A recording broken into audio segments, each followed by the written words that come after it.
ሰላም ሰላም ጤና ይስጥልን ውድ የጋት ሚዲያ ቤተሰቦች እንደያላችሁበት ሀገር ሰዓት አቆጣጠር እንደምን አላችሁ እንደምን ቆያችሁኝ። ዕለተ እሑድ የካቲት 8 2018 የጋት ውሎ አጫጭር መረጃዎች ከዚህ እንደሚከተለው ወደ እናንተ ይደርሳሉ። ዘወትር እንደምታደርጉት ዘወትር ትብብራችሁ እንደምጠይቀው ላይክ አድርጉ፣ ሸር አድርጉ፣ ሐሳብ አስተያየታችሁን አካፍሉ፣ የጋት ሚዲያ ሜምበር ሁኑ። ጋት ሚዲያን በሱፐር ቻት በሱፐር ታክስ ደግፉ። ጾም ለምትጾሙ የጋት ሚዲያ ቤተሰቦች መልካም የትንሣኤ ጾም እመኝላችኋለሁ። ዛሬ እንግዲህ የጾም ቀበላ የጾም መቀበያ ቀን ነው። መልካም በዓል፣ መልካም ዝግጅት። ጸሎታችን የሚሰማበት ይሁን። ከራስ ጋር ምልሰት የሚኖርበት ስለ ሀገራችን ስለ ራሳችንም የቀጣይ ዘመን ከሞት በኋላ ስለሚኖረው ህይወት አሁንም ደግሞ ሰከን ብሎ ከራስ ጋር የምንታረቅበት ይሁን። ዞሮ ጾም ጸሎታችንን የበረከት ያርግልን። መልካም ጾም እመኛለሁኝ። በነገራችን ላይ የፋሲካ ጾም ብቻም አይደለም በእስልምና እምነት ተከታዮች ዘንድ ግዴታም ከአምስቱ ግዴታዎች አንዱ የሆኑት የእስልምና መሰረት ከሚባሉት የረመዳን ጾም እሱም እንግዲህ በተመሳሳይ ጊዜ ነው። ለሀገራችን ለህዝባችን መልካም እንዲሆን መልካምም ነገር ከፈጣሪ እንዲደረግልን የምንጸልይበት ጸሎታችን የሚሰማበት ይሁን። ይህን ካልኩኝ ሶስት አጫጭር መረጃዎችን ወደ እናንተ አደርሳለሁ። አንደኛ ኢትዮጵያ በግልጽ ተናግራለች የሚል ነው። ሁለተኛ የቱርክ ፕሬዝዳንት ሬሲፕ ታይፕ ኤርዶጋን ከነገ በስቲያ ማክሰኞ አዲስ አበባ ይገባሉ። ምን ይዘው እጃቸው ከምን በምን ጉዳይ ላይ ይነጋገራሉ በሚለው ምልከታዬን አጋራችኋለሁ። በሶስተኛ ደረጃ የሻዕቢያ ጦሩን አይ ቲንክ ለዚህ ሶስተኛም ላንለው እንችላለን። የሻዕቢያ መካናይዝድ ጦር በኢትዮጵያ ምድርና ተጠባቂው የውጊያ ስልት እኔ የምጠብቀው ምንድን ነው በሚለው ጉዳይ በእነዚህ ጉዳዮች ላይ መረጃ አካፍላችኋለሁ። አብራችሁኝ እንድትሆኑ ካላችሁ ውድ ጊዜ ውስጥ የተወሰነች ጊዜያችሁን እንድታካፍሉ በትህትና ጠይቃችኋለሁ። የመጀመሪያው ኢትዮጵያ በግልጽ ተናግራለች ነው። ከ130 ሚሊዮን በላይ ህዝብ አለን። ዛሬ መሬት ላይ ያለ ፋክት ነው። ከ24 ዓመት በኋላ 24 ዓመት ነገ ነው። በነገራችን ላይ ብዙ የሚመስለው ሰው አለ። ነገ ነው። ከ24 ዓመት በኋላ ባሮሜትር የዓለም የሀገራትን የህዝብ እድገት የሚያስቀምጠው ምንም ፈርቲሊቲን፣ የሞትን፣ የጤና መሰረተ ልማትን መሻሻል ይህን መሰረት አድርጎ የህዝብ ቁጥርን የሚገምተው የባሮሜትር ኢንዴክስ ፖፕሌሽን ፕሮጀክሽኑ ኢትዮጵያ በ2050 ከ230 እስከ 240 ሚሊዮን ህዝብ ይኖራታል። ኢኮኖሚው ፈተናዎች አሉበት ወይ? ችግሮች አሉበት ወይ? ማነቆ የሆኑ ጉዳዮች አሉበት ወይ? አዎ። ግን በፈተናዎችም ውስጥ ሆኖ ያሁን እኔ ከኪሴ አውጥቼ የምናገረው ዳታ አይደለም። አንዳንድ ጊዜ ዳታን ኩክ የሚያደርግ ሰው ነው ደግሞ ሰነፍ የሚሆነው። በነገራችን ላይ ዳታ ፋክት ነው። አንዳንድ ሰዎች ግን አይኤምኤፍ የሚጠቅሰውን ዳታ እንደ ችግር ሲያስቀምጥ፣ ለምሳሌ አይኤምኤፍ የኢትዮጵያ በጀት ዲስክሪፓንሲ አለው ዲፊሲት አለው ወይ የኢትዮጵያ ኢኮኖሚ እንደዚህ አይነት ችግር ገጠመው ሲባል አይኤምኤፍ እንዳለው እያሉ እየተነተኑ ይመጣሉ። የለም አይኤምኤፍ ደግሞ የኢትዮጵያ ኢኮኖሚ በዚህ ዓመት 10.2% ያድጋል። ይሄ ደግሞ በዓለም ላይ በፍጥነት እያደጉ ያሉ ሀገሮች ውስጥ የሚያስመድብ ነው እንዴ ይላል ሰው። እንግዲህ ግጭቶች አሉ በየአካባቢው። ዞሮ አንድ ጥይትም ተተኮሰ፣ ሁለት ጥይትም ተተኮሰ፣ እዛው የተወለደበትን አካባቢም ወይ መከላከያ ሲወጣ ወይ በሆነ ምክንያት አድብቶ ወይ ውስጥ ካለው ጥገኛ ጋር በአብዛኛው ተመሳጥሮ ያን ሲይዝ በቃ በጣም የተጋነነ ይመስሏል። ችግሮች፣ ፈተናዎች አሉ ደፍነትሊ፣ ምንም ጥርጥር የለውም። ይሄ ሁሉ ኢኮኖሚው እያደገ ያለ ህልውናው የተመሰረተው በቀይ ባህር ላይ በአንድ ወደብ ላይ ለዛውም ደግሞ ያ ወደብ ደግሞ የራሱ የሆነ እንደ ሀገር ናሽናል ኢንተረስት አለው። ለፓወር ባላንስ ደግሞ የዚህ አፍሪካ ውስጥ የሚታይ ችግር ነው። በተለይ ምስራቅ አፍሪካ በጣም ይበዛል። ለውጭ ቀጠናዊ ፍላጎቶች የመጋለብ ከነሱ ጋር አሶሽት የማድረግ ችግሮች አሉ። ሶ ከ90% ዘጠና እንላለን ያው በመንገድ የሚመጡት ሸቀጦች በጣም ብዙ ትንሾች ናቸው፣ በአውሮፕላን ማለት ነው። ከዛ ውጭ አለው። ስለዚህ በዚህ ውስጥ የኢትዮጵያ ኢኮኖሚ በቀይ ባህር ላይ የተወሰነ መሆኑ፣ ቀይ ባህር ደግሞ ከወደብነት ባለፈ የሴኪሪቲ ጉዳይ የሆነ በመምጣቱ አንድ ሀገር አስተማማኝ መከላከያ አስተማማኝ ህልውና ሊኖረው የሚችልም በአየር በኩል የሚጣስ ሉዓላዊነቱን ሲጠብቅ፣ ኤር ዲፌንስ ሲስተሙ፣ በባህር ናቫል ሲስተሙ፣ በእግረኛ የኢንፈንትሪው፣ በሳይበር የሚያጋጥመውን በኤሌክትሮኒክ ወርፌር ጠንካራ ኢኮኖሚ መገንባት ያስፈልጋል።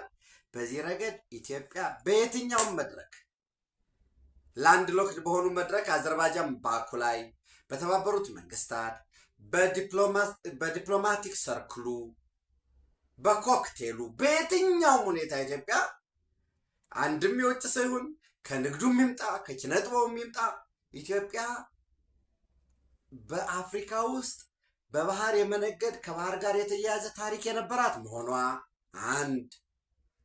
አንዱ ባንዳ 4 ኪሎ ሌላው ባንዳ አዲሃሎ ሆነው ተመሳጥረው ስልጣን ሳይገባቸው መወሰን ሳይችሉ አሁን ትናንት ሻቢያዎች ሪቧ ሲሉ ነበር። በቃ እንዲያርገን ደምስሰን የቆጡን አወርድ ብላ የብብቷን ጣለች። ያው በቃ ለኛ ነው ለኢትዮጵያ ለ130 ሚሊዮን ህዝብ ነው ያደረቀ ጭንቅላት በናቅፋ ሆኖ ስሜት ምጽዋ ላይ ሆኖ ይሄው የተደራጀው ባህር ኃይላችን ተብሎ ካሜራው ዞር ሲያደርገው የሶማሊያ ፒሬቶች ባይፋር ቤተር ዳን ዳት ኔቪ እና በቃ ቁጭ ተብሎ ይጨበጨባል። እንደዚህ አድርገን አንበርክከናቸው ምናምን። አዎ በቃ በህጋዊ መንገድ አይደለም ሄዳችሁ ጥሩ ነው። እኔ አሁን አሸንፈውናል አላሸንፉን የሚለው ክርክር ውስጥ አንገባ። በቃ ተሸንፈናል ቢሆን ስትሸነፍስ የውስጥ መንግስት ውስጥ ያለ ሳቦታጅ ነው ወይ? ከውጭ እርዳታ አግኝተው ነው? የሪዮት ዓለም ልውውጥ ደርግ ሶሻሊዝም ላይ ተቸክሎ ካፒታሊስቶች ወይም የሊበራሊዝም ኃይል ዩኤስኤስአር ሲፈርስ ነው ምናምን እሱን ይሁን በቃ ኦልሬዲ ኤርትራ መገንጠሏ ፋክት ነው፣ መሬት ላይ ያለፋል። ስትገነጠል ግን አንድ ህጋዊ ሆኖ ኤርትራ ኢትዮጵያ ለኤርትራ እውቅና ሰጥቻለሁ ያለችው ደብዳቤ አለ በህጋዊ ሪኮግኒሽን ሌተር። ለምሳሌ የኢትዮጵያ አርካይቭ ላይ ብትሄዱ የቤተ መንግስት አርካይቮች ላይ ለሶማሊላንድ የተጻፈ ቴሌግራም ደብዳቤ አለ፣ ውሳኔው የተሰራበት መለስ ዜናዊ የፈቀደበት የትኛው ምክር ቤት ነው? ሌላው ቢቀር ፓርላማስ ምንድን ነው? በህግ አልተመረጠም። ደፍነትሊ በህግ አልተመረጠም። 87 ነው ህገ መንግስት የጸደቀው። እነሱ ግን 85 ነው። እስከ 87 እንኳን መቆየት አልችል ብለው። ስለዚህ ኢትዮጵያ በህግም ቢሆን አንዳንዱ የ1902 በዚህ ጊዜ የነበረው ይላል። ያንማ የተባበሩት መንግስታት ድርጅት ሁሉን ነገር ኤርትራንም ሀገር ሳያደርግ ኤርትራ የሚባል ሀገር የለም። ኤርትራ የሚባል ሀገር በታሪክ የመጣው 1985 ላይ ነው ግንቦት ላይ። ከዛ በፊት በፌዴሬሽን ኤሪትሪያ ዩኒት ነው የሚል ኤሪትሪያ ስቴትን ተብሎ እንዲጻፍላቸው እኮ $1 ሚሊዮን ከፍለዋል እኮ ሎቢ ቀጥረው ምን ብለው ኖ ኤሪትሪያ ዩኒት ነች፣ እንደ አንድ ፕሮቪንስ ውሰዷት፣ ድንበሩ ይሄ ነው ምናምን ተብሎ የሚታወቅ የለም። ግን ኢህአዴግ በቅኝ ገዢ የነበረ ነው። ከዛ ባለፈው ጣሊያን ወጣ። ጣሊያን ወጥቶ ሲሄድ እንደምታውቁት በምን ምክንያት ጣሊያን ወጥቶ ቢሄድ ለኢትዮጵያ ሊመልስ ነው የተስማማ። ተሸንፎ ያው ከጀርመን ጋር ሁለተኛ ዓለም ጦርነት ተዋጋ። በዛ ኤርትራ ወደዚህ መጣ። ሲገነጠል በሽግግር ጊዜ ምቹ መሰረት መጣል ካልሆነ በቀር አገር መገንጠል አይቻልም። ኤኒዌይስ ከዛ ደግሞ 390 ቁጥር 5 የተባበሩት መንግስታት ድርጅት ደግሞ ኢትዮጵያ ሲያክሰስ ስለሚያስፈልጋት ለኢስቲሜት ሲያክሰስ ስለሚያስፈልጋት ብሏል። እንግዲህ በተደጋጋሚ ለኢትዮጵያ ስኬት ማለት ለባለፉት 3 ዓመታት በዋናነት ጥያቄው የወደብ አማራጭ ከማግኘት የመጀመሪያ የወደብ አማራጭ በኮመርሻል ህግ ነው የነበረው። መጀመሪያ ልክ ለምሳሌ ከሶማሊላንድ ጋር የነበረው የኮመርሻል ህግ ነው። የ50 ዓመት የ40 ዓመት ሊዝ እንደ ሁኔታው ለ10 ዓመት ሊራዘም የሚችል ያውም ኢትዮጵያ 50 ይሁንልኝ ብላ ከዛ እነሱ ደግሞ ኢትዮጵያ 60 ይሁን 50 በሊዝ እንደ ሁኔታው ደግሞ 10 ዓመት ሊራዘም የሚችል ከዛ በኋላ ሲዝ ያደርጋል ማለት ነው። እንግዲህ መሬት በመሬት እንለዋወጥ እናንተ የሆነ ሲያክሰስ ስጡንና ከህዳሴ ግድቡ ብትፈልጉ ከኢትዮጵያ አየር መንገድ ብትፈልጉ ግዙፍ ኢትዮ ቴሌኮም ሌላም ከፈለጋችሁ ደግሞ በጋራ ጆይንት እናልማ። የሁሉ ጥያቄ ቀርቧል። የጅዳ ዲክላሬሽንም ስፔሻል ኢኮኖሚክ ዞን ይላል። ይህ ሁሉ አሻፈረኝ ብሎ ኢትዮጵያ በየትኛው መድረክ በግልጽ ተናግራለች። ይህን ሁሉ አሻፈረኝ ብሎ የራሱን የኤርትራን ጉዳይ እንኳ ትቶ ኢትዮጵያ ከሶማሌላንድ ጋር ስትፈራረም ወደብ ለመጠቀም ደግሞ ናቫል ቤዝ ለመመስረት ስትፈራረም የሶስትዮሽ ስምምነት ብሎ አልሲሲን ከካይሮ ሐሰን ሼክ መሐመድን ከሞቃዲሾ ነው የወሰደ። የነዚህን የሶስቱን ጥምረት በአንካራ ዲክላሬሽን አፍርሰነዋል፣ ፈርሷል። የአንካራ ዲክላሬሽን እንደምታውቁት ዲሰምበር 11 በነበረ አጠቃላይ ውይይት ተደርጎ ዲሰምበር 12 2024 ላይ የተፈረመ ስምምነት ነው።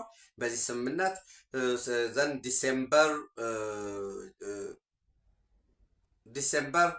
ጃንዋሪ፣ ፌብሩዋሪ፣ ማርች፣ አፕሪል እስከ አፕሪል ኦልሞስት በ6 ወር ውስጥ የቴክኒካል ኮሚቴው ተገናኝቶ ወደብ በሚጠቀምበት ምናምን የሚል ነገር ነበረው። ያ ነገር ለጊዜው ቆሟል። አሁን ኢትዮጵያ ሙሉ ጥያቄዋ ከንግድ ወደብ አስተማማኝ ንግድ ወደብ ከሚለው ጥያቄው ወደ ሲአክሰስ ተቀይሯል። ምን ማለት ነው? ሲአክሰስ ራሳችን ሶቨሪን የሆነ ሉዓላዊ የሆነ ዊኒድ ዳይሬክት ቀጥተኛ ሪሌብል አስተማማኝ እና ሉዓላዊነቱ የተጠበቀ ምን ማለት ነው? የኢትዮጵያ ጠረፍ ቀይ ባህር ድረስ መዘርጋት አለበት። በስንት ኪሎ ሜትር ሬዲየሱ ምንድን ነው? ርዝመቱና ወርዱ ስንት ይሆን? እሱን እንነጋገር ነው። ግን ኢትዮጵያ የቀይ ባህር ጠረፍ ተዋሳኝ መሆኗ የህልውና ጉዳይ ነው። ኤግዚስተንሻል ነሰሲቲ አለቅ። ሶ በየት በኩል ነው? ከአሰብ ወደ ታች እስከ ራስ ዱሜራ ነው ወይንስ ከራስ ዱሜራ እንግዲህ ራስ ዱሜራ ኤርትራም ይገባኛል የሚለው ጅቡቲም ይገባኛል የሚል የተፋጠጡበት ነው። ዋና ባለቤቶቹ ግን እኛ ነን። ሶ ራስ ዱሜራን ጨምረን ወደ ላይ ወደ ኤርትራ 50 ኪሎ ሜትር ነው 60 ኪሎ ሜትር ነው? ይህን እንነጋገር። በባለፈውም ደግሞ ደብዳቤ ተጽፏል። በአሰብና በቀይ ባህር ጉዳይ ላይ እንነጋገር ተጽፏል። ይህንን መተግበር አንድ ነገር ነው። አልተገብርም ብሎ ኢሳያስ አፈወርቂ በተዘዋዋሪ እንደምታውቁት ለቀባሪ ማርዳት ነው። አንድም ሁለትም ሆኖ የተደራጀም በሙሉ የጥፋት ቡድን ኦሮሚያን ገንጥዬ የኦሮሚያ ሪፐብሊክ መሰረታለሁ የሚለውን የለም ሊብራል የሆነች ኢትዮጵያ መሰረታለሁ የሚለው አርበኞች ግንቦት ሰባትን የአማራ ዲሞክራሲያዊ ኃይሎች ንቅናቄ አዲሃነን የጋምቤላ ምናምን የጉምዝ ምናምን ኦብነግ ምናምን በቃ የትኛውንም ታጣቂ በሙሉ ሰብስቦ ልክ ኤክስፖርት የሆነ ምርት አድርገው የሆነ ነገር ኢምፖርት ፋብሪካ ሸቀጥ ኢምፖርት እንደሚያደርጉት ሻቢያ እታጠቃለሁና የታጠቀን ወይንም በጉልበት መንግስት እቀይራለሁ የሚል አቅምም ኖረውም አልኖረውም ሲያሰባስብ ነው የኖረው። ያንን ማድረጉን አሁን እሱን ትቶ በቀጥታ ተዋጊ እያስገባ ያለበት ሁኔታ ነው ያለው። ይሄን እንግዲህ ለእናንተ ለምሳሌ ምን ብያችሁ ነበረ? 3 አርሚ እያስገባ ነው ብዬ በ6 ነግሬያችሁ ነበር። ከትናንት ዛሬ 8 አይደለ? ከትናንት በስቲያ ትናንትም አውርቼበታለሁ በዚህ ጉዳይ ስለ መካናይዝዱ 3 እያስገባ ነው። 2 እግረኛ ነው፣ አንዱ መካናይዝድ ነው። 2 እግረኛ፣ አንደኛው እግረኛ ከአርሚ 11 ጋር ሆኖ በጸለምት ግንባር ለመዋጋት ተንቀሳቅሷል። ሁለተኛው ደግሞ ከአርሚ 26 ጋር እዚህ የጭላን ይዞ በሰቆጣ በኩል ከህዋት ታጣቂ ጋራ ከአርሚ 26 ታጣቂ ጋራ በመሆን በጋራ ውጊያ ለመክፈት ወደ ሰቆጣ ተንቀሳቅሶ ሱር ኮንስትራክሽን ካምፕ ጋር ሰፍረዋል። አሁን ይሄ መሬት ላይ ልታረጋግጡ የምትችሉት አቅም። ሶስተኛው ያ መካናይዝድ የመጣው ከኤርትራ የመጣው መካናይዝድ ወዴት ነው የሚሄደው? ስምሪቱ ምን ይመስላል? ትጥቁ፣ ስንቁ፣ አደረጃጀቱ የሚለው ነበር። እሱ ደግሞ አስተማማኝ የሆነ ከቦታው መረጃ ደርሶኛል ማለት ነው። እንዳልኳችሁ በቀጥታ በራሱ ኦምሃጅር ላይ አለ፣ ሐምዳይት ላይ አለ በሱዳን ውስጥ እና ሸረሪና ጋር በኢትዮጵያና በሱዳን ድንበር ሆኖ ፊሽካ እስኪነፋ እየጠበቀ ያለበት ሁኔታ ነው ያለው። በዚህ ረገድ አመራሩ ከመቀሌ ከፍተኛ የሚባለው የኮማንድ ፖስት የሚባለው አመራር ከመቀሌ እንደሚወጣና እንደ ሁኔታው ሽሬ ኤግዛክትሊ እንግዲህ ምንድን ነው ሽሬ፣ ተንቤን ኢብን ወደ ደደቢትም ሊሄድ እንደሚችል፣ አንዳንዶች ደግሞ የለም በኢትዮጵያና በኤርትራ ድንበር አካባቢ ሆነው አመራር ለመስጠት የታሰበበት ሁኔታ አለ እና ልክ 9ኙም 2 የሆነ ቦታ 3 የሆነ ቦታ ሌላ 2 ነው። ይህ አይነት እቅድ አለ በሚል እሱን ነግራቸዋለሁ። ዙሩ ዙሩ ወደ ሽሬ ከመቀሌ እንዲወጡ ሲወጡ ግን ምናልባት የካቲት 11 አከባበር በሚል ደማቅ ሰልፍ እንዲደረግ አድርገው ያንን እንዳማራጭ መጠቀም የለም የተለያዩ ሜካኒዝሞች አሉ። ይሄ ባለበት ሁኔታ እንግዲህ ይሄ የመጣው ሜካናይዝድ በ3 ግንባር በኩል ነው የተሰማራው። በ3 ግንባር፣ አንደኛው በዛላምበሳ በኩል ወይንም እነሱ ዛላምበሳ ግንባር የሚሉት ነው። ይሄ ዘባን ሁፃን እስከ ሰቢያ የሚባል ድረስ ያለው ነው። ሁለተኛ በራማ መስመር ወይ ራማ ግንባር በሚባለው፣ ሶስተኛ በባድመ መስመር በባድመ ግንባር ሆኖ ማይክሁሊ፣ ሽመልባ፣ አዲ አሰብ፣ አዲ ቡህራይ፣ ጓል ባድማና አዲ ጸጸርን ይዞ ባሉበት እንደተሰማራ ነው ይሄ መካናይዝድ የመጣው። የትጥቅ መጠኑስ የጦር መሳሪያው ምን ይመስል? ልክ በእግረኛ ወታደር እንደምታውቁት ጋንታ፣ ክፍለ ጦር፣ እዝ ምናምን እያለ ሄዳል። በመካናይዝድ ደግሞ ልክ በአየር ኃይል ስኳድሮን ይባላል አይደል? አንድ ስኳድሮን ምን ያህል የሰው ኃይል አለው፣ ምን ያህል በራሪ አውሮፕላኖች አሉት፣ ትጥቁ፣ ስንቁ፣ እነዚያ አንድ ስኳድሮን ከተባለ መጠናቸው ይለያያል። እስከ 8 የሚደርስበት አለ። አንዳንዴ እስከ 6 አውሮፕላኖች እና ረዳቱ እዛ ደግሞ ለምሳሌ ተዋጊ ጀት ከሆነ ቦምብ የሚጥል ከሆነ ኤኒዌይስ ስኳድሮን ይባላል እዛ ላይ ያለው። በእግረኛ ደግሞ ጋንታ፣ ክፍለ ጦር፣ ሬጅመንት ምናምን እንደሚባለው። በመካናይዝድ ደግሞ ባትሪ ይባላል። 1 ባትሪ፣ 2 ባትሪ፣ 3 ባትሪ። በዛ በባትሪ ውስጥ ደግሞ መድፍ ስንት ምን ያህል መኖር መቻል አለበት። ለምሳሌ ባትሪ እንደየሀገሩ ይለያያል። 4 1 ባትሪ የሚባለው ለምሳሌ መድፍ 4፣ 2 ባትሪ ነው ያለ ከተባለ 8 መድፍ አለ ማለት ነው። አንዳንድ ሀገራት ደግሞ 6 እና አሜሪካ ደግሞ እስከ 150 1 ባትሪ ማለት 150 መድፍ፣ ያው እንደ ኢኮኖሚ ማለት ነው። ከዛ ርቀትን በተመለከተ ያለኝ መረጃ በአብዛኛው ሻዕቢያ የወሰዳቸውና መልሶ ወደ ኢትዮጵያ ይዟቸው የመጣ ሞርተሮች፣ መድፎች የሰሜን እዝ ጥቃት መፈጸሙን ተከትሎ በተለይ ከሽሬ ከአክሱም እና በላይ በዛላምበሳ በኩል የኢትዮጵያ መከላከያ ሰራዊት ትጥቆችን ሲያሸሹ ነበር። ያንን ከዛ የወሰዳቸው በአብዛኛው በሚባል መልኩ የኢትዮጵያ ትጥቆችን እንዲሁም ህወሓት ቀብሯቸው የነበሩትን ይጠገኑ ብሎ የላከውና በኋላ አንመልስም ብሎ የነበሩት እነዚህን የሚያካትት ነው። አንድ ሞርታር 80 ሚሊ ሜትር ከተባለ 80 ኤምኤም ከተባለ እስከ 6 ኪሎ ሜትር ይሄዳል። ያሉት መረጃዎች ከ4.5 ኪሎ ሜትር እስከ 6.3 ኪሎ ሜትር ድረስ የሚሄድ አለ። ለምሳሌ የኢትዮጵያ በነገራችን ላይ ኢትዮጵያ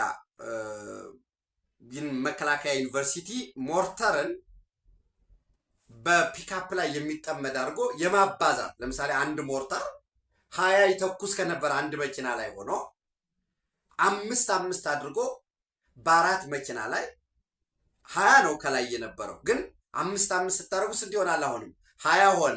ግን ከቨሬጁን ሞቢሊቲውን ቢወድም ለምሳሌ አንዱ ነው የሚወድመው። እንዲህ አይነት ዓለም አቀፍ ሰርተፊኬት የፓተንት ራይት ያገኙበት አለ። ዞሮ 80 ሚሊ ሜትር የሚባለው ሞርተር እስከ 6 ኪሎ ሜትር የሚሄድ ሻዕቢያ የያዛቸው ከ4.5 እስከ 6.3 ኪሎ ሜትር የሚሄዱ እንደሆኑ፣ በተመሳሳይ 120 ሚሊ ሜትር የሚባሉ ከግብፅም ያገኛቸው ከ7 ኪሎ ሜትር እስከ ትልቁ 9 ኪሎ ሜትር ድረስ ዲስታንስ ከቨሬጅ የሚያደርጉ መድፍ 130 ሚሊ ሜትር አለ፣ 155 ሚሊ ሜትር አለ። የሚታሰበው ርቀት ኤሪያል ነው። በዚህ ረገድ እስከ 20 ኪሎ ሜትር እስከ 25 ኪሎ ሜትር የሚሄድ አለ። የተሻሻለ በኤሪያል እስከ 7 ኪሎ ሜትር የሚሄዱ መድፎችም መታጠቁ ነው የደረሰኝ መረጃ የሚያሳየው። ዘን ይሄ ከሆነ በኋላ አስቀድሜ እንዳልኳችሁ የህዋት በዛላምበሳ በኩል ከህዋት ታጣቂ ጋር አብሮ አሉ። የህዋት መካናይዝድም አብሮ ሆኖ ዘባን ሁፃን እስከ ሰቢያ ባለው በዚህ መስመር ታንክ የተለያዩ ታንኮች 22 ታንክ አለው። ይሄ 22 የተለያዩ ታንኮች አሉት። መድፍ 122 ሚሊ ሜትር ምን ማለት ነው? 3 ባትሪ የነሱ የኤርትራ አንድ ባትሪ ስንት ነች ማለት ነው? 6። ስለዚህ 18 122 ሚሊ ሜትር መድፍ አለው።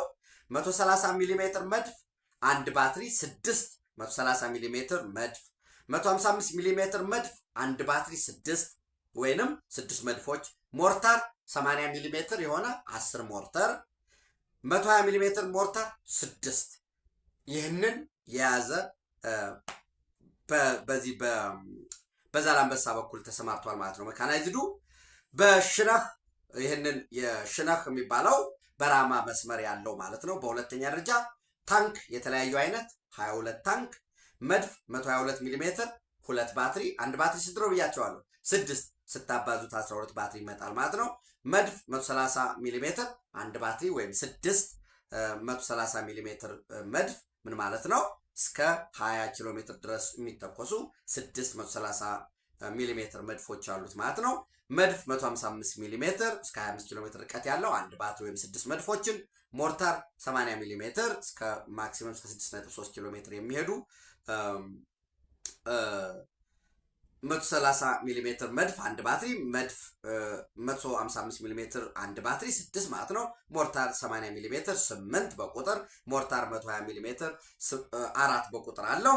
ዘን አስቀድሜ እንዳልኳችሁ ደግሞ በሶስተኛ ደረጃ በባድመ መስመር ከማይ ኩህሊ፣ አዲ ጸጸር፣ ሸመልባ፣ አዲ አሰር፣ አዲ ቡሁሪያ፣ ጓልባድማ በዚህ መስመሮች ላይ የተለያየ አይነት ታንኮች 30 122 ሚሊ ሜትር መድፍ 4 ባትሪ ወይንም 24 122 ሚሊ ሜትር መድፎች 130 ሚሊ ሜትር 2 ባትሪ ወይም 6 130 ሚሊ ሜትር መድፍ 155 ሚሊ ሜትር 12 በቁጥር ወይም 2 ባትሪ፣ ሞርታር 80 ሚሊ ሜትር 20 ሞርታር 120 ሚሊ ሜትር 12 እነዚህን ከራሱ ደግሞ ከህዋት ጋራ የህዋት መካናይዝድ ጋራ የሆነ አጣምሮ በኢትዮጵያ ድንበር ውስጥ ገብቶ በተጠንቀቅ ላይ ሆኗል ማለት ነው። ለጦርነት ዝግጁ ሆኗል። አሁን ሻዕቢያ የረሳው አንድ ፋክት ምንድን ነው?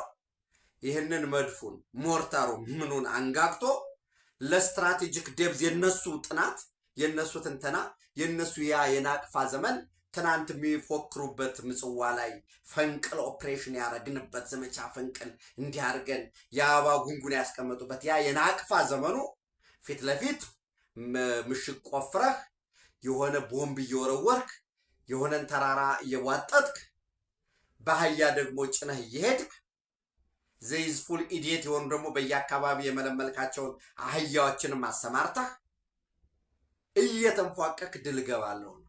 የዘመኑ ውጊያ ግን እሱ አይደለም። የዘመኑ ውጊያ ሰዋርም ነው። በመቶዎች አንዳንድ ጊዜ 600 700 እስከ 1000 ድረስ ዋን ዌይ ድሮን አጥፍተው የሚጠፉ የሚመላለሱ ከይታ ርቀትም ከይታ ውጭ ሆኑ 24/7 ሰርቪላንስ የሚወስዱ አስፈላጊ ሲሆን ከትእዛዝም ውጭ ነው አርቲፊሻል ኢንተለጀንስ ተገጥሞላቸው ራሳቸው ወስነው የሚተኩሱ ድምፅንም ምስልንም ርቀትንም ሴንስ የሚያደርጉ ውጊያው ይሄ ነው። ውጊያው በስፔሻል ኮማንዶ የሚከወን ነው። እዚህ ኢትዮጵያ ውስጥ ገብቼ ስትራቴጂክ ደብስ ወይንም ውጊያን ከኔ አርቄ እዛው ውስጥ ገብቼ አተራምሳለሁ ብሎ መሳሪያን አንጋግቶ አለ የሚባለውን ሁሉ ከግብፅም የተገኘውን ከሱዳንም የተገኘውንም እዛ ሱዳን ላይ የነበረው ከፍ ያለ ቁጥር የነበረው ታጣቂ መልሰው ስበው አምጥተዋል ከሱዳን። ያም ጥሩ ነው። እዚህ ለሃውቲ ሲሸጥ የነበረውን ለአልሸባብ ሲተላለፍ ያው ሁሉ ተጠጋግኖ ተቀባብቶ ምን ብሎ መምጣት ኢትዮጵያ ውስጥ ጥሩ ነው። የራሳችን መሳሪያ ነው። ገሚሱ ከሰሜን እዝ አሳልፈው የሰጡት ነው። እሱንም የምንቀጠቅጠውን ቀጥቅጠን ዞሮ ዞሮ በተደጋጋሚ እንዳልኳችሁ ውጊያውን እነሱ የሚያስቡት ከዚህ ከፊት ነው። ከጀርባ በዚህ መከላከል እያደረግን በኢትዮጵያ ሳይድ ከዛ ደግሞ ከኋላ ደግሞ ጥቃት ፈጽመን ሳንድዊች የሚሆንበት ሁኔታ ይፈጠራል። ሻዕቢያ የውጊያ ዘመኑን ረስቷል።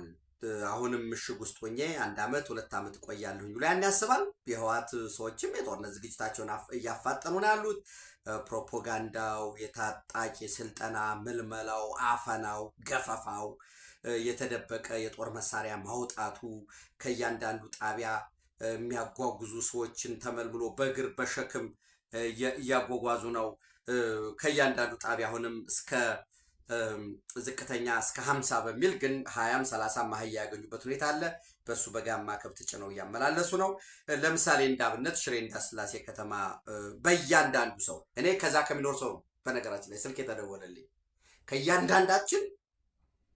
ከእያንዳንዱ ሰው ቤት ውስጥ የጣቢያ ዜ ሊቀመንበር በከተማው ደረጃ በእኛ በአማርኛ ጎጦች ወይ መንደሮችን በምንላቸው በነዛ ከእያንዳንዱ ሰው እስከ 15 እንጀራ ኮታ ተሰጥቶ ያን እንጀራ ደግሞ አድርቆ ድርቆሽ አድርጎ በድርቆሽ መልክ ያስረክባል። አስተባባሪ ያለው በየዩኒቱ ለምሳሌ አንድ ሰው 100 ሰዎች ይሆናል። 100 ከሆነ በትንሹ 1000 እንጀራ ያደርቆ ፓክ ተደርጎ ታሽጎ ይሄ እየተሰጠ ማለት ነው። ለውጊያ እየተዘጋጁ ያሉበት ሁኔታ አለ። አስቀድሜም ነግሬያቸዋለሁ። አመራሩ እንዲወጣም ትዕዛዝ ተላልፎ በተበታተን መልኩ 2 3 2 2 ስንት ማለት ነው 7 9 እስካሁን ሌተናል ጀነራል ታደሰ ወረደ የሚያዝዘው መዋቅር ጊዜ አስተዳደሩን አግደውታል። ከኮማንዱ የኮማንድ ፖስት ወይንም ስትራቴጂካዊ አመራር ይሰጣል ከተባለው ኮማንድ ፖስት ውስጥ ታግዷል ታደሰ። አይ ቲንክ ጌታቸው አሰፋ ይካተታል የሚል ነው። አሁንም ዛሬም እየደረሰኝ የመጣው መረጃ በሱ ቦታ ደብረጽዮን ገብረ ሚካኤል የኮማንድ ፖስቱ ዋና ኃላፊ እንደሚሆን፣ ምክትል ፈትለወርቅ ትሆናለች የሚል አለ። አይ ምክትል ፈትለወርቅ ከምትሆን ከሚሊተሪው ሊሆን ይችላል፣ የክልሉ ሰላምና ጸጥታ ኃላፊ ሆነው ጀነራል ፍሳ ማንጁስ ይሆናል የሚል አለ። ኖ አሁንም ደግሞ ሌላ የደረሰ መረጃ ኖ ዶክተር ደብረጽዮን ገብረ ሚካኤል ሊቀመንበርነቱን ይዞ ይቀጥላል። ወዲም በይተይ የሰራዊቱ መሪ የሆነው ጀነራል ኃይለ ሥላሴ ግርማይ እዚህ ሚሊተሪ ኮማንድ ፖስት ውስጥ ነው የነበረው። ወዲም በይተይ ማለት ነው ዋናው የሚሊተሪ ኮማንዱም ኃላፊ ነው። በዛም ደግሞ ስትራቴጂክ አመራር በሚሰጠውም ቲዲኤፍ ታጣቂውን ወክሎ አባል ነው። 3 ውስጥ ጀነራል ምግበይ ኃይሌ፣ ጀነራል ዮሐንስ ወልደ ጊዮርጊስ፣ ጆን መዲድ እና ጀነራል ኃይለ ሥላሴ ግርማይ ያለበት ወደ ውጊያ ስለሚሄድ ጀነራል ኃይለ ሥላሴ ግርማይ ወዲም በይተይ ምክትል ሊሆን ይችላል።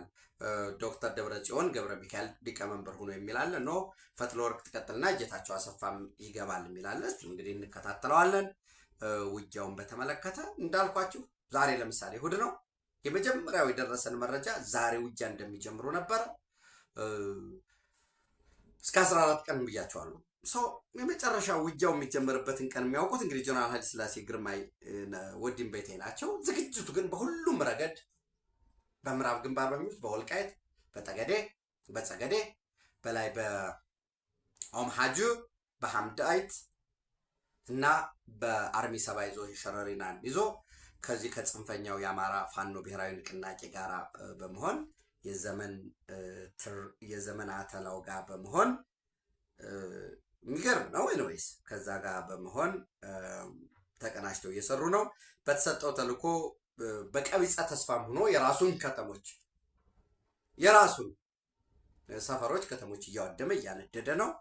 አንደኛውም ያው ማህበራዊ እረፍት መንሳት ስለሆነ በዛ ውስጥ ሊካተት የሚችል ነው። ሶ እንዳልኳችሁ ነገ ረሲፕ ጣይብ ኤርዶጋን ወደ አቡዳቢ ይሄዳሉ፣ ዩናይትድ አረብ ኤሚሬት። በዛ ከሄዱ በኋላ ተወያይተው ከቢን ዛይድ ጋር ከተወያዩ በኋላ ማክሰኞ ጠዋት አዲስ አበባ ይገባል። በነገራችን ላይ የቱርክ የፕሬዝዳንት ረሲፕ ጣይብ ኤርዶጋን የኢትዮጵያ ባለውለታ ናቸው። በሰሜኑ ጦርነት ወቅት በተቀነባበረ ዘመቻ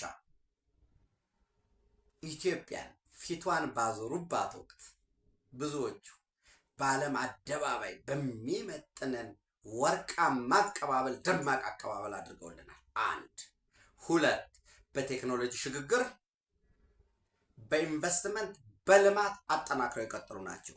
ቱርክ ሲባል ሁላችንም ማሰብ ያለብን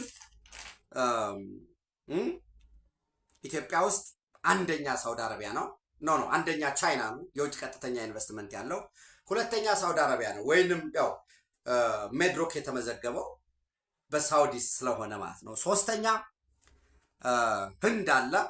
አራተኛ ተርኪ አለ። አንዳንዴ የተርኪ የሚበልጥበት ሁኔታ አለ። አሁን ደግሞ በቀጥታ ኢንቨስትመንት በተለይ በቴክኖሎጂ ሽግግር፣ በማይኒንግ፣ ዲጂታላይዜሽን ላይ፣ አርቲፊሻል ኢንተለጀንስ ላይ ዩናይትድ አረብ ኤሚሬት ኢንቨስት እያደረጉ ነው ያሉት። የኢኮኖሚ የሁለትዮሽ አጋራችን ነው። በፈተና ወቅት በተፈተንባቸው ወቅቶች የቆየ ረዥም ጊዜ ታሪክም ቢኖረን በነገራችን ላይ ልጅ ኢያሱ ከቱርክ ከጀርመን ጋር ሆነው ምጽዋን ለማስመለስ ቀይ ባህርን ለማስመለስ ረዥም ጥረት አድርገዋል። ያም በታሪክ ሊታወስ ሊመዘገብ የሚገባ ነው። አሊያንስ ነበርን ከነሱ ጋር ሆነን ኢቭን በአካባቢው ያለውን ያው እንግሊዞችን ግብጾችን ለመጥረግ ሁሉ ፍላጎት የነበረን ሁኔታ አለ። እስከ 2.5 ቢሊዮን ዶላር የሚደርስ ኢንቨስትመንት አላቸው። በተለይ በጨርቃጨርቅ፣ በግብርና፣ በዲጂታል ኢንፍራስትራክቸር፣ በቴክኖሎጂ፣ አሁን ደግሞ በዲጂታላይዜሽን ላይ ሬልዌይ ላይ ያው መቼም የአፒ መርከዚን ማያውቀው የለም። ከኮምቦልቻ ከአዋሽ ወልዲያ ኮምቦልቻ ወልዲያ ሀራ ገበያ ድረስ እስከ መቀሌ የሚዘረጋው በሰሜኑ ጦርነት ወቅት የተወሰነ ችግር ገጠመው። እሱም ደግሞ እንደገና ደግሞ ዝርፊያም ገጠመው። እንግዲህ በሀገር ውስጥ አቅምም የኢትዮጵያ ምድር ባቡር ኮርፖሬሽንም ሊሰራበት የሚችለውም የአፒ መርከዚም ያው ክስም ነበረ።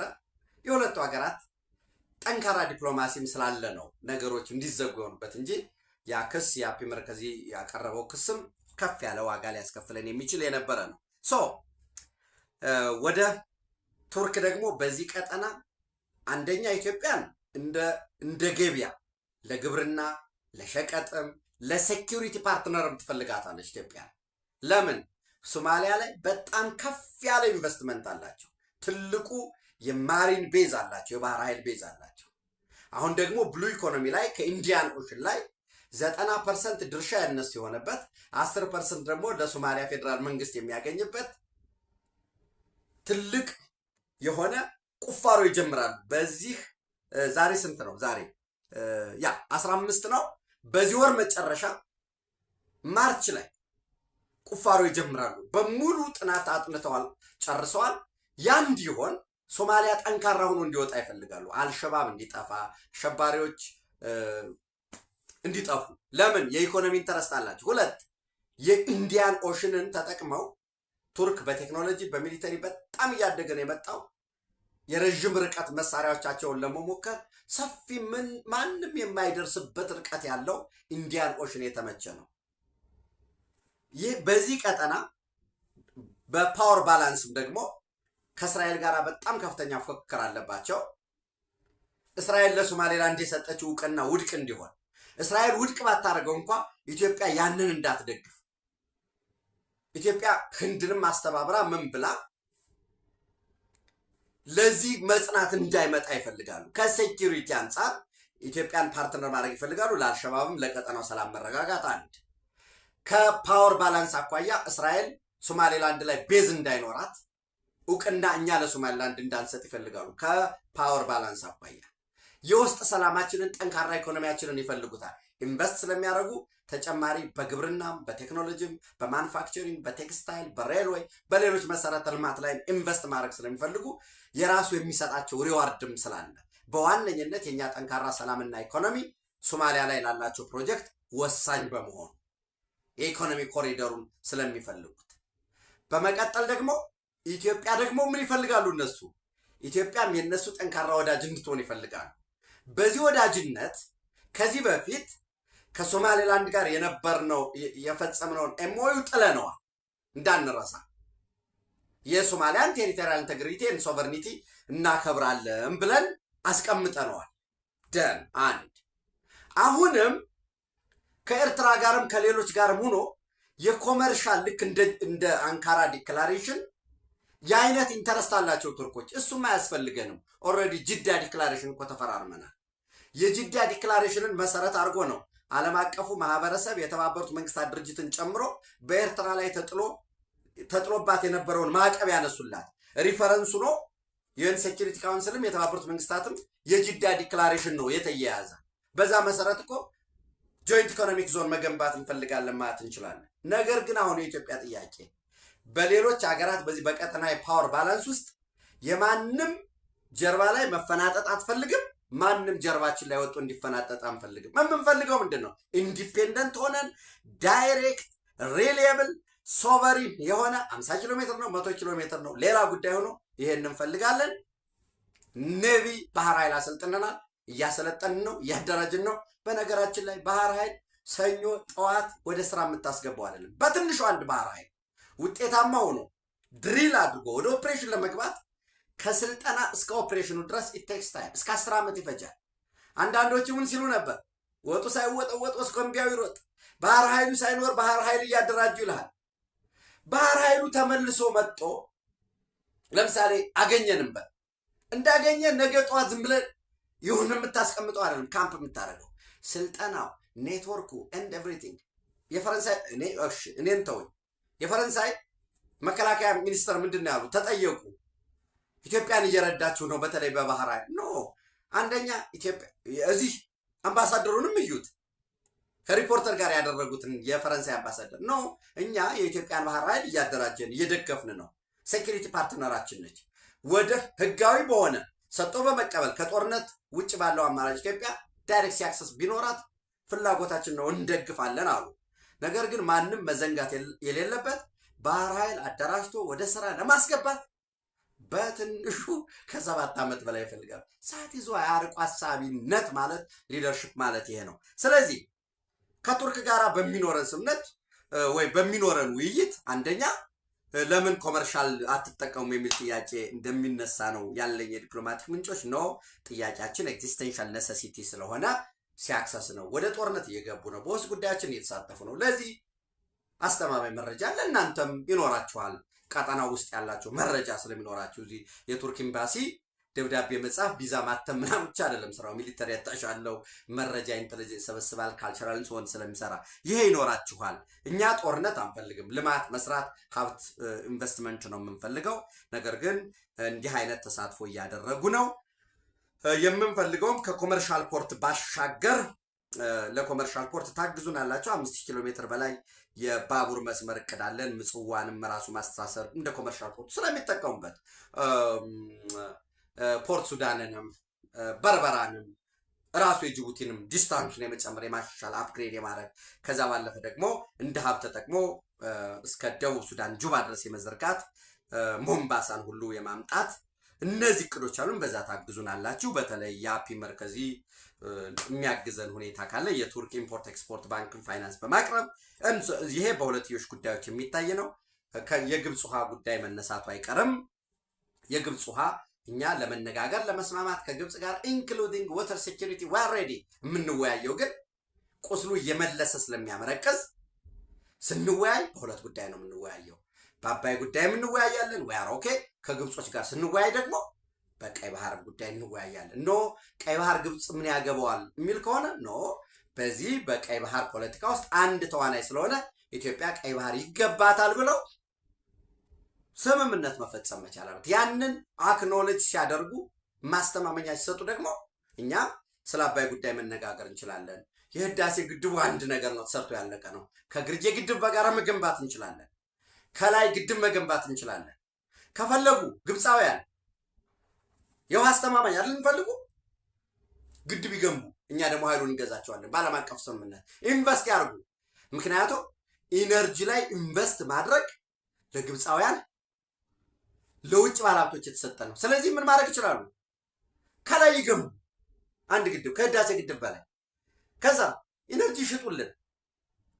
በዛ ውሃውንም ደግሞ እነሱ ከላይ ያለውን እንዲያውም እኛ ከታች ህዳሴ ግድብ ነበረ፣ እነሱ ከላይ ይቆጣጠሩት፣ ይዝጉት ከፈለጉ ታችኛው እንዳያመልጥ እና ምንም ችግር የለውም። ግድብ ይገንቡ እዚህ ሀገር ላይ እዛ አስዋን ምናምን ከሚሉ ትነቱ ሀይ በሆነበት ይህ ሁሉ ወያሬድ ግን በአንድ ውሃ ጉዳይ አንወያይም። ይሄ ጽኑ እምነታችን ነው። ኢትዮጵያ ተናግራለች፣ ትናገራለች፣ ትተገብረዋለች። ሌላው የሱዳን ጉዳይ ነው። በሱዳን ጉዳይ ኢትዮጵያ የሰብአዊ ድጋፍ ከማድረግ ሁለቱ እንዲታረቁ ባላት ሊቨሬጅ ተጠቅማ ውጤት እንዲመጣ ከመጣር ውጭ ምንም አይነት ሚሊተሪ ኢንተረስት የላት። ለዛ እኛ ሱዳን በሰሜኑ ጦርነት ኢትዮጵያ በተወጠረችበት ወቅት ድንበራችንን ጥሶ አልፋሽጋን ይዟል። እሱን ለምን አላስለቀቅንም? ሁለቱም ተወጥረው ሲዋጉ ነው። ዘመዶች ነን፣ ጎረቤቶች ነን። ከምንም በላይ ደግሞ ሱዳናውያን ኢትዮጵያን ይወዳሉ። ቢያንስ እኔ እንኳን ማውቀውን ለመናገር ነው። ስለዚህ እኛ እንኳን በቀጥታ በጦርነት ልንገባ እኛ በጦርነት ወቅት በገባንበት ወቅት የተያዘብንን መሬት እናስለቀቅ አላልንም። እንዲያው ሳንዋጋዝ ብሎ 10 ሚሊሻ ሊያስመልሰው የሚችለውን እንኳ የሶማሊያን ጉዳይ የግዛት አንድነትና ሉዓላዊነቱን በተመለከተ እኛ በአንካራ ዲክላሬሽን ተቀብለናል። ስለዚህ በአደባባይ ወጠን እንደገና የሶማሊያ ግዛት አንድነትና ሉዓላዊነት ለድርድር አይቀርብም እያል መናገር አይጠበቅብንም። ዊ ፕሮሚስድ ኤንድ ዊ ሳይንድ ቱ ፈርመናል እኮ ባይንዲንግ ነው። ነገር ግን እንዲያው ሶማሊያዎች በዛ በ6 ወር ቴክኒካል ኮሚቴ ተቋቁሞ የንግዱ ወደ ኮመርሻል በሊዝ በንግድ ህግ መሰረት ማቅረብ ሲገባቸው እሱን አላደረጉም። ሶማሊያ አሁን በኢትዮጵያ የቀይ ባህርን ጥያቄ ቦልድ ላይ ይናገሩት እንጂ ተቀብለውታል። እኛ ምንም አይነት ኢንተረስት የለንም። እስራኤል ሲመጣ በርበራ ሲመጣ ግን እዛ ውስጥ እስራኤል ይውጣ ያለ ደግሞ ክርክር ውስጥ መግባት አንፈልግም። የኛ የውጭ ፖሊሲያችን የታወቀ ነው። የኢትዮጵያን ብሔራዊ ጥቅም ዘላቂ በሆነ መልኩ ዝም ብሎ ለሆነ ርችት አይደለም የምንፈልገው፣ ዘላቂ በሆነ መልኩ ለትውልድ ተሻጋሪ በሆነ መልኩ ይህን ማድረግ እንፈልጋለን። ከግርግር አንዳንዱ ሆን ብሎ በተለይ እነዚህ የደነበሩ በሬዎች አሉ። በቃ ዝም ብሎ አጀንዳ እንዲህ አሉ እንዲህ ተባለ ተቆርጦ ምላሽ እንዲሰጣቸው ስድብ ያ እንዲታከክላቸው ከዛ እውነትማ ተጽዕኖ ፈጣሪ ነን የሚሉ ሰዎች ያ ፍላጎት ያለዋል። ሚዲያ እስከ ከፈልከው ድረስ ልክ ቪዚት ሩዋንዳ ብለው ቲሸርቱ ላይ እንደምታሳትመው እግር ኳስ ላይ ወይንም የሆነ ነገር ማስታወቂያ እንደምትሰራው ሮይተርስ ከከፈልከው ሊሰራ ይችላል። መክፈል ነው። እኛ ደግሞ ለሆነ ትምህርት ቤት ልጆቻችን ወተት እንዲጠጡ የወተት ላም ብንገዛበት ማለት ሁልጊዜ ባይንዲንግ ነው መስራት የለብንም እያልኳቸው አይደለም። ፕራዮሪቲው ግን ትውልዱ ላይ መስራት ነው። ከዛ ባለፈ እንግዲህ በቀጠናው ላይ የሽብርተኝነት ጉዳይ ሴኩሪቲ አሊያንስ ጉዳይ ይመጣል። የግብፅ የውሃ ጉዳይ ብያቸዋለሁ። የቀይ ባህር ቀጠና ሰላምና ደህንነት ኢትዮጵያ በቀይ ባህር ላይ ያላት የህልውና ጥያቄ በሁለት አይነት ሞዳሊቲ እንደሚሆን አንደኛው የዝግ መረጃ የሰጡኝ ሰዎች ነው የምላቸው። አንደኛው በዝግ ክቡር ጠቅላይ ሚኒስትር ዶክተር አብይ አህመድ እና ረሲፕ ታይፕ ኤርዶጋን በዝግ እንደሚወያዩ እሱን ሲጨርሱ ደግሞ የጋራ ጋዜጣዊ መግለጫ ሊሰጥ የሚችልበት እጅግ ደማቅ የሆነ ብያቸዋለሁ። ክቡር ጠቅላይ ሚኒስትርን በዓለም ፊት ያከበሩን ደማቅ አቀባበል አድርገውልናል። እሱን በተዋበው በደመቀው አዲስ አበባ ከተማችን ደማቅ አቀባበል እንደምናደርግላቸው ተስፋ አድርጋለሁኝ። ኢትዮጵያ በክብር ለዘላለም ትኑር። ተጨማሪ አስተማማኝ ከቦታው የተረጋገጠ የተጣራ መረጃ በጋት ዕለታዊ ምሽት አቀርብላችኋለሁ። በድጋሚ ሼር፣ ላይክ፣ ሰብስክራይብ ማድረግ ጋት ሚዲያ መደገፍ በሱፐር ቻት በሱፐር ታንክስ እንዳትረሱ። ታንኪዩ